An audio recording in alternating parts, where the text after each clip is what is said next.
এই জীবন কয়টা? মাথার উপর কল্লা কয়টা? মরতে হবে কয়বার?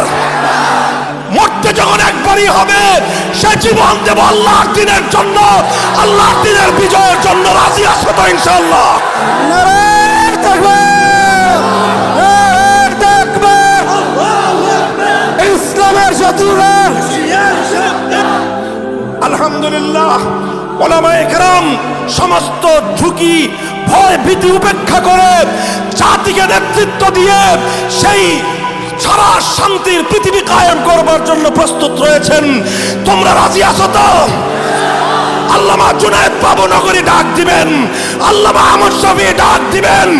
ইসলামের দুশমন, আল্লাহর পয়গম্বরের দুশমন, সাম্রাজ্যবাদের এজেন্ট এই উপমহাদেশে ইসলাম এবং মুসলমানদের সবচেয়ে বড় দুশমন কাদিয়ানীদেরকে রাষ্ট্রীয়ভাবে অমুসলিম ঘোষণার জন্য যদি আবার শাপলা চত্বরে যেতে হয়, যেতে প্রস্তুত থাকবো তো ইনশাআল্লাহ?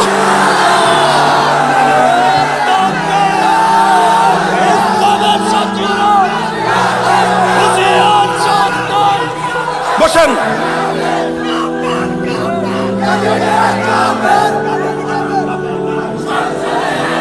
উলামায়ে কেরামের হাত শক্তিশালী করতে প্রস্তুত আছেন তো ইনশাআল্লাহ?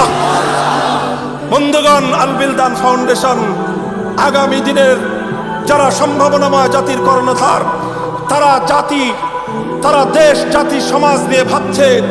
তারা এই সমাজকে হেরার জ্যোতির আলোকে, কোরআনের ওয়াহির আলোকে এই জাতিকে উন্নত জাতি হিসেবে গঠন করতে চায়। এই সম্ভাবনাময় নবীন আলেমদের হাত শক্তিশালী করবেন তো ইনশাআল্লাহ?